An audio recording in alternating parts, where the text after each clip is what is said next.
Dame, all four of the first games were so close and so competitive. How did this one get so far away? I just think they played as good as they could play, and we probably played as worse a game that we could play. We didn't have a lot of turnovers, neither did they. But on the road, I rebounded the way we did. As a team, I think we missed 14 free throws. When all those things happen, it's a slim chance that you're going to win the game. And we didn't shoot the ball well. So I think the good thing for us is that it was, whether you lose by 1 or you lose by 25, it's one game. And, we're going back home to try to force a Game 7 and just make it back here.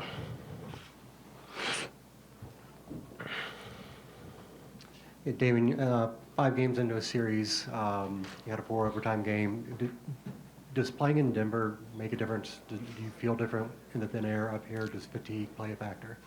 Yeah, I think the altitude kicks in.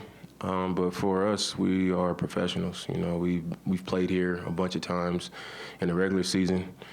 We've played here, 3 times now in this series. So I think in the first quarter, you feel it a little bit. And then after that, you pretty much feel regular. But, it's something that we feel, but it's nothing that, alters what we should be out there doing.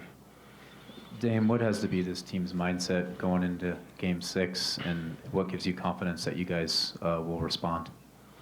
I think our mindset should be just take care of home. At this point, it's one game at a time, facing elimination, and we know that we're more than capable of getting it done in the next game. We don't feel like we've played our best basketball yet, and with our backs against the wall, we don't really have a choice. So our mindset is just to get the next one, take care of home, and make it back here. So that's what it is. In his post-game remarks, Coach Malone was talking about how they are aware that you could go off for 50 in any game, and that obviously you are their main focus on defense. Do you feel like you have had a game in this series where 50 was out there for you and you just didn't get it, or are they making it hard on you so far? I think the first game, I wouldn't say 50 was out there for me, but if I would have probably attacked a little more than I did, I probably could have got 50. I finished the first game with 39, but they're doing a good job. They're making me see bodies. They're playing physical. Guys are chasing hard over the screens. They're not quitting on plays. So it's not a lot of space out there. But I've been in spots where, I've missed shots where I did have space. And certain situations where I just didn't take advantage of the opportunities. I missed free throws, a lot of them rattling in and out. So, I think the opportunity's there. But I've had big games against tough defense and in games where I was getting a lot of attention. So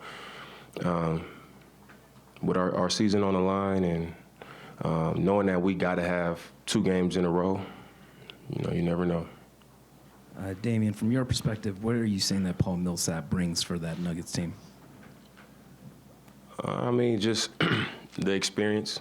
He's been in the league a long time. He's been on really good teams. He's been in different roles. And, they like that action with Jamal Murray and Jokic a lot. They playing out of the corners with Will and Gary Harris and Beasley. They got so many guys that they play out of those actions, where it's effective. And then when all else fails, you got to guard Millsap. They throw it to him on the block, and he's a handful for guys to guard because he's in the paint. He's face-up jumpers. He's making threes. In transition, you got to find him, and then he's a monster on the glass. So with all those other guys thriving in all of those DHOs and all those actions that they like to play in, and then you got to handle him. So I think that's just something that they can always go to, something that they can always count on. So it's tough to deal with.